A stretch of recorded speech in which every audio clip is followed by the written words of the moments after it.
എനിക്ക് തോന്നി വേണു കുന്നുപ്പള്ളി എന്നൊരു വ്യക്തിയെ എനിക്ക് വ്യക്തിപരമായിട്ട് പറയുമ്പോൾ ഞാൻ കണ്ടിട്ടുള്ളതിൽ വെച്ച് വാക്കുകൾക്ക് അത്രയധികം വില കൽപ്പിക്കുന്ന കുറേ പേരിലൊരാളാണ്.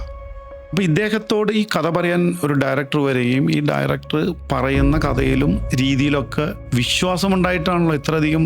എനിക്ക് തോന്നുന്ന എൻ്റെ production cost more than 30 crores ആയിരുന്നു. ആദ്യത്തെ 2 ഷെഡ്യൂൾ കഴിയുമ്പോൾ മോർ ദാൻ 13 crores തീർന്നിട്ടുണ്ടായിരുന്നു.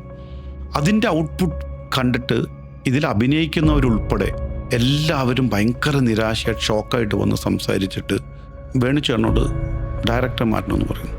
ഇനി അദ്ദേഹത്തിൻ്റെ പേരിലാണോ അതിൻ്റെ ഉത്തരവാദിത്വമൊന്നും അല്ല, അതൊന്നും ഞാനിപ്പോൾ പറയുന്നില്ല. ഒരു വ്യക്തിയെ ഒരു വിധത്തിലും എനിക്ക് അതിൽ പേഴ്സണലി അറ്റാക്ക് ചെയ്യേണ്ട ആവശ്യമില്ല. പൈസ മുടക്കുന്നവന് എപ്പോഴും ഇമ്പോർട്ടൻസ് കൊടുക്കണം എന്നാണ് ഞാൻ വിശ്വസിച്ചേക്കുന്നത്. കാരണം അതാണല്ലോ നിങ്ങളുടെ കോൺസെപ്റ്റ്. ഇതെല്ലാം കൊണ്ടുവരാനായിട്ട് ഒരാൾ വേണമല്ലോ. എൻഡ് ഓഫ് ദ ഡേ പോയി കഴിഞ്ഞാൽ അദ്ദേഹത്തിൻ്റെ പൈസ മാത്രമേ പോകുള്ളൂ, നിങ്ങളുടെ ആശയങ്ങൾ അപ്പോഴും നിൽക്കും. അപ്പം നമ്മളൊരു വയാമീഡിയ ആയിട്ട് ചർച്ച ചെയ്ത് നമ്മൾ പറഞ്ഞു, ഒരു കാര്യം ചെയ്യും, വേറൊരു ഡയറക്ടറോട് വയ്ക്കും, നിങ്ങൾ മാറ്റുന്നില്ല, പറ്റില്ല എന്ന് പറഞ്ഞപ്പോൾ നമ്മൾ വീണ്ടും ഒരു സജഷൻ വെച്ച് നിങ്ങൾ വേറെ പ്രൊഡ്യൂസറെ കൊണ്ടുവന്നിട്ട് ഞങ്ങൾക്ക് നഷ്ടപ്പെട്ട പൈസയിൽ 1 കോടി രൂപ കുറയ്ക്കാം, ബാക്കി തന്നാൽ മതി, പടം മുന്നോട്ട് കൊണ്ടുപോയിക്കോ. അത് സമ്മതിക്കില്ല. അങ്ങനെയാണ് ടെർമിനേഷൻ കൊടുക്കുന്നത്.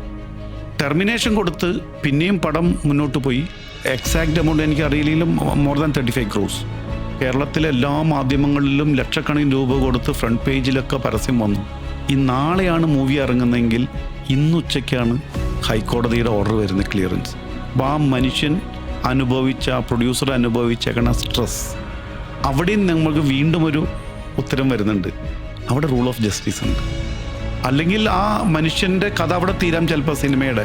അതിനുശേഷം എത്രയോ നല്ല പടങ്ങൾ ഇറക്കി അദ്ദേഹം. അപ്പോൾ ഞാൻ പറയുന്നത്, നിങ്ങൾ എങ്ങനെ വിചാരണ ചെയ്യുമ്പോഴും നിങ്ങളെങ്ങനെ വ്യാഖ്യാനിക്കുമ്പോഴും അങ്ങനെയല്ല എന്ന് വിശ്വസിക്കേണ്ട സമയം വരുമ്പോൾ തിരിച്ച് അതേ ഇമ്പോർട്ടൻസിൽ ജനങ്ങളിലേക്ക് എത്തി.